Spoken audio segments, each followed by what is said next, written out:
Welcome to Razzball Radio on the Fantasy Sports Network. I'm your host, Nick Capozzi, and on Thursday, we're always lucky to get these two fantastic guests. Let's kick off with Nick Raducanu of ProjectRoto.com. Nick, welcome to Razzball Radio, buddy. How are you? I'm doing great, man. Happy Thursday to you. You too, bud. Listen, we got a lot to get to, so let's get right to it. We're going to talk Thursday Night Football. We're going to talk some great daily fantasy plays at DraftKings this week. But let's kick off real quickly. Garrett Blount just signed with the Patriots. That's interesting. Yeah. What happened there? Give me a Boston perspective, brother. I think all those Jonas Gray owners might be on the ledge right now. Yeah. All those guys who spent big fab money this week. I mean, I'm not surprised, I guess. Belichick always liked him last year. He seems to be the only coach who's kind of kept him in line over the past couple seasons. And, you know, for as much kind of guff as Blunt takes, he was good at the end of last season with the Patriots. I mean, he had a couple big runs, one against the Falcons earlier in the season. Then he had that huge game against Indianapolis, which, you know, coincidentally Gray just did last week. So, you know, fantasy-wise, I don't think it's a big move. I don't think anybody should be running out and picking up Blunt. Like I said, I think it hurts Gray owners a little bit. It's a little bit surprising just because they do have Vereen, they have Gray emerging, they have Brandon Bolden on the roster.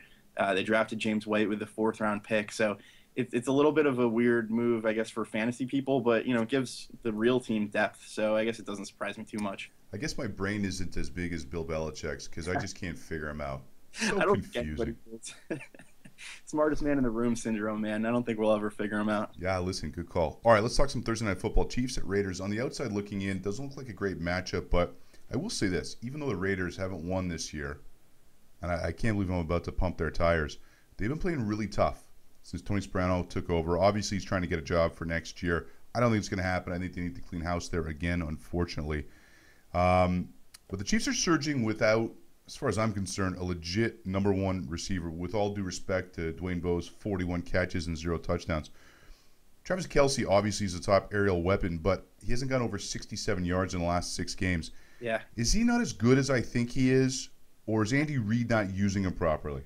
I think it's the latter. I think he's very good. I think the one kind of promising thing we saw last week, and Fasano was out. I don't know what his status is for tonight.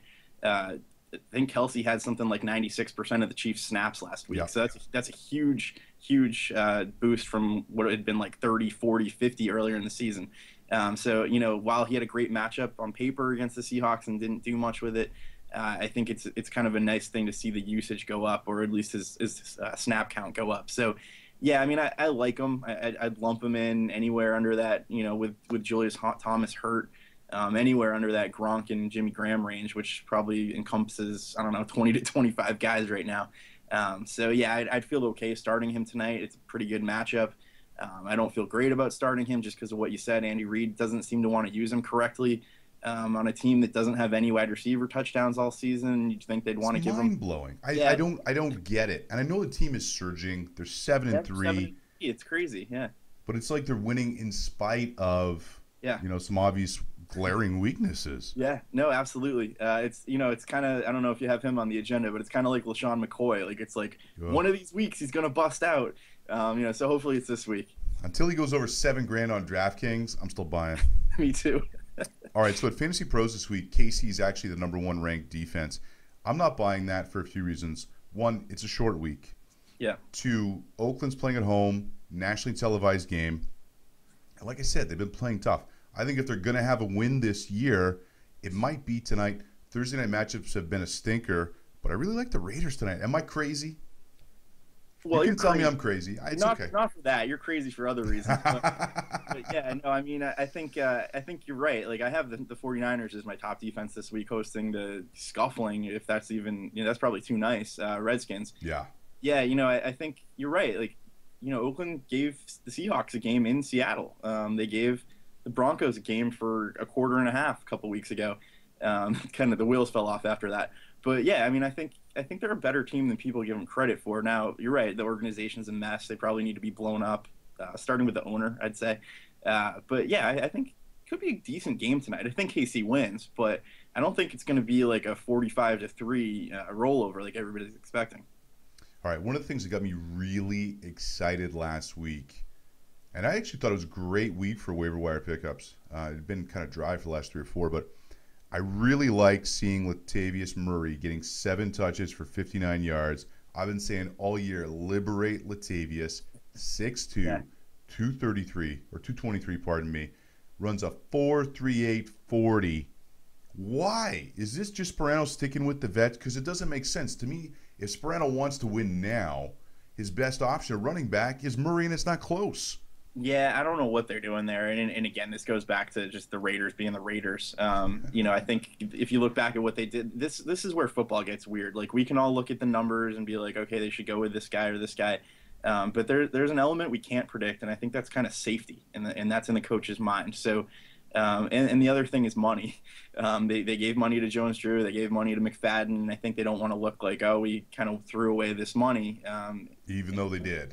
Even though they did. So, maybe towards the end of the season now they'll start moving a little bit towards Murray. Hopefully they do, because you're right, he's extremely talented. The thing that worries me a little bit, I guess, for fantasy is what was it, 7 touches? I mean, that's good, but it's not exactly what you want if you're going to be starting a guy from week to week. So, yeah, if those touches go up to 12, 15, 18 even this week, great.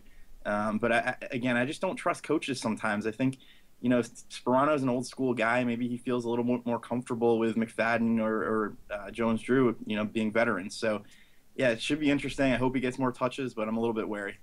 Yeah, the only thing too, and look, I'm suggesting picking up Murray more in dynasty or keeper formats where you can get him for a deal going into next year, because their schedule coming up is brutal. Yeah, but I just think if we're looking at this team next year, and there isn't a lot of changes, which there should be, Latavius Murray is probably, maybe make an argument for David Carr, but Latavius Murray is probably the most likely Raider to have a fantasy impact going into 2015.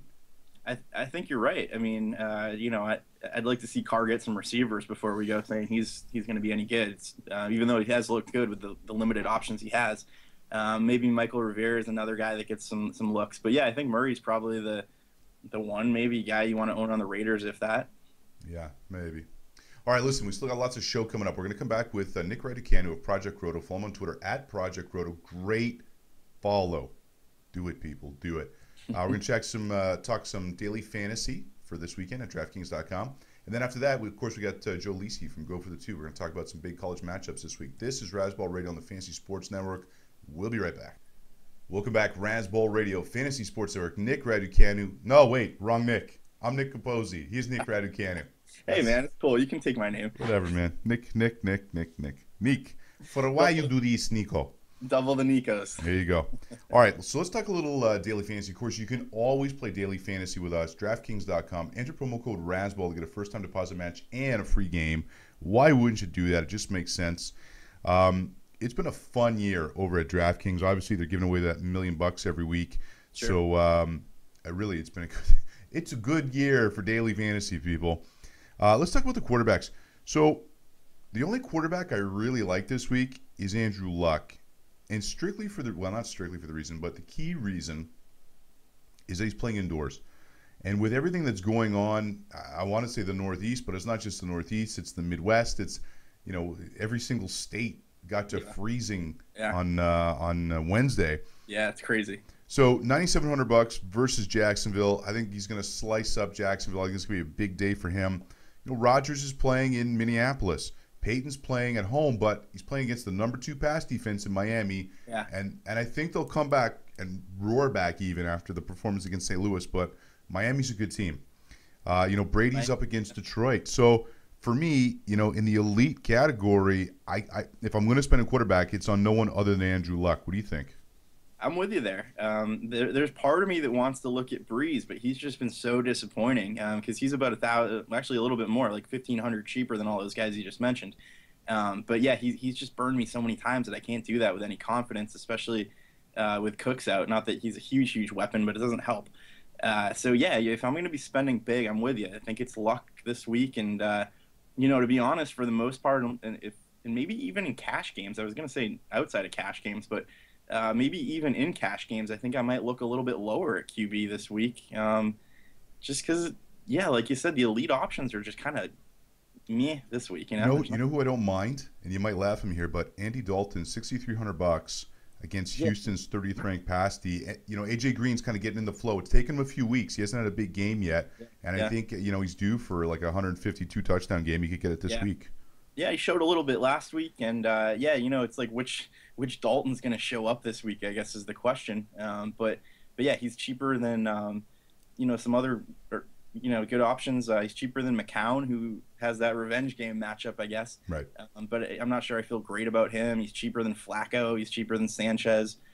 He's cheaper than a banged up Phillip Rivers. So yeah, there's pretty good price value, I guess, with Dalton if you believe in him. That is. All right, running back's a bit of a mess this week.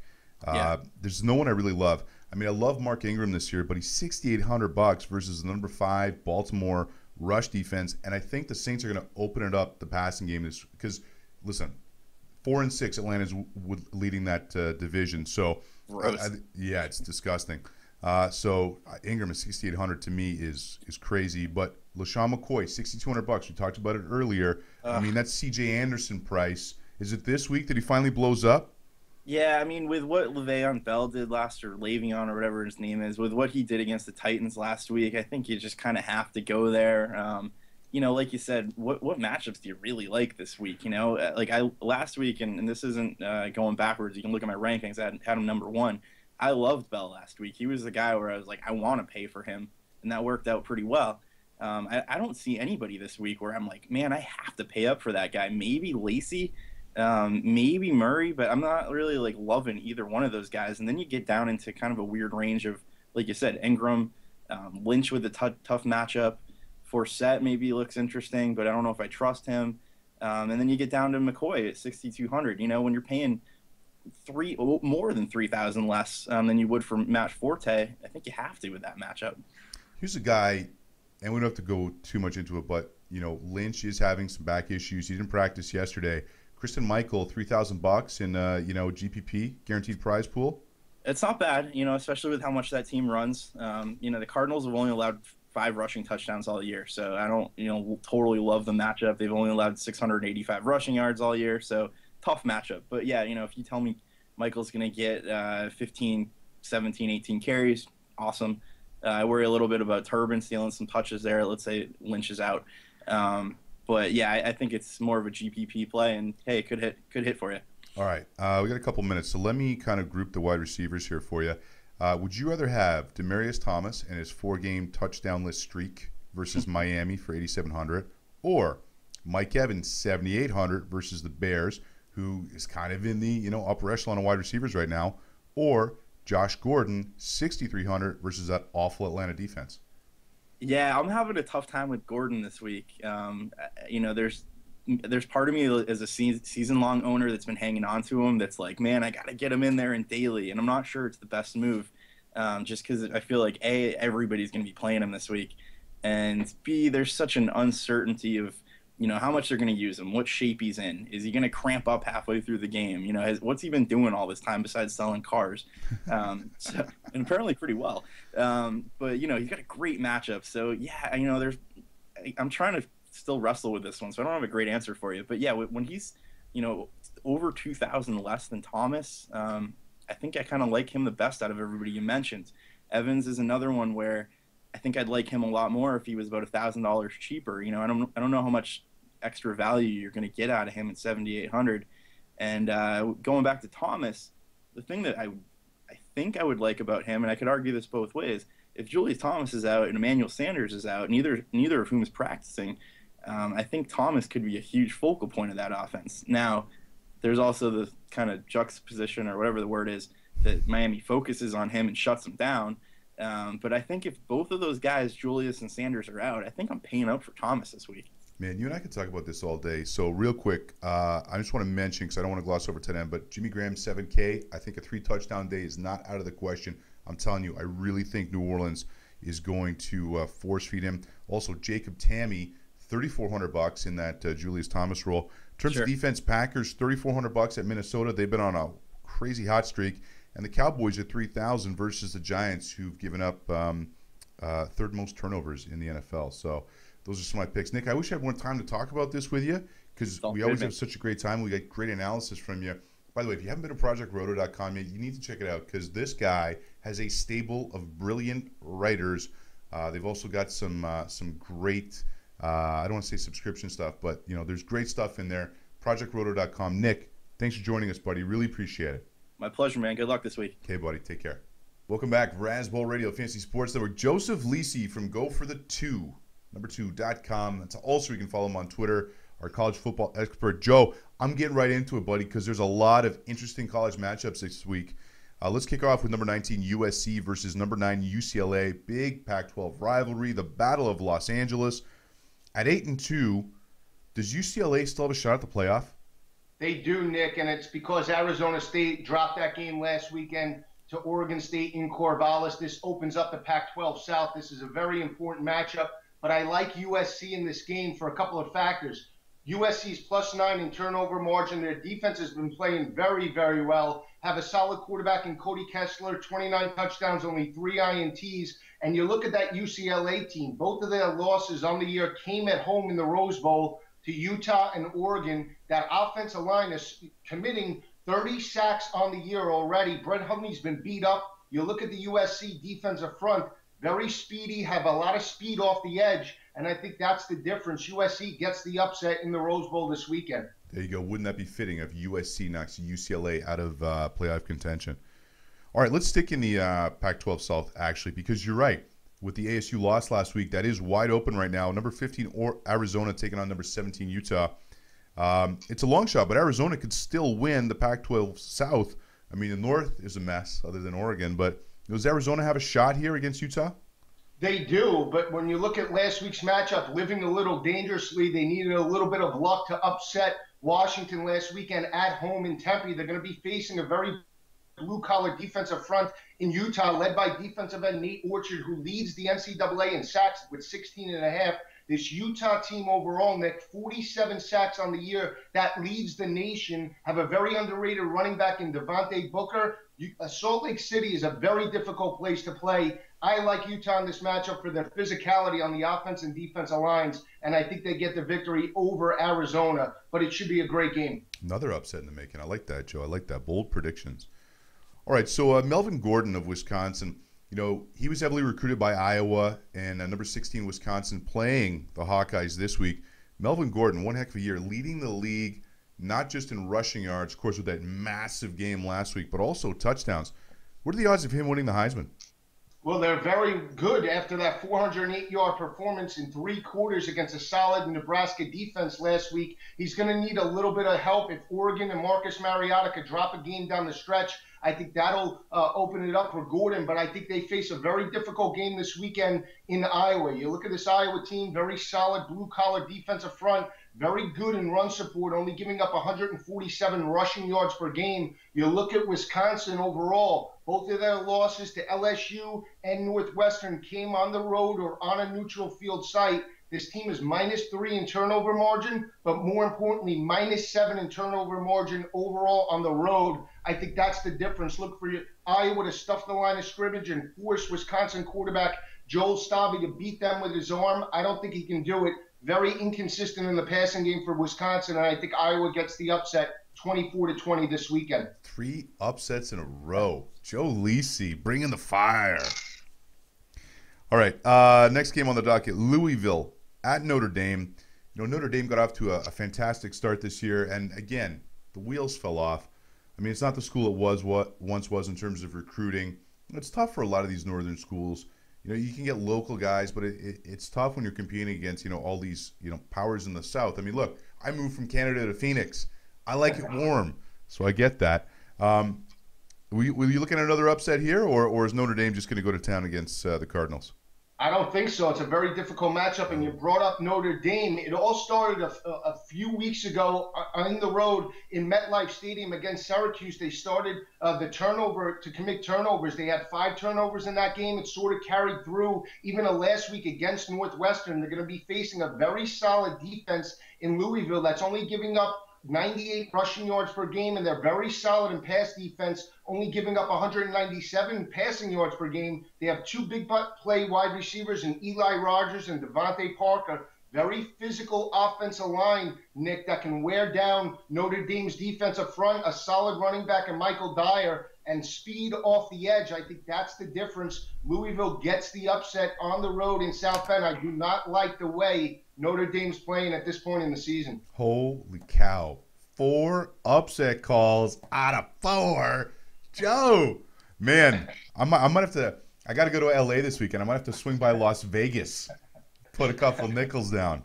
Holy cow, man. All right. Well, listen, you know, one thing, Joe, or listeners/viewers, this guy, he hits a lot.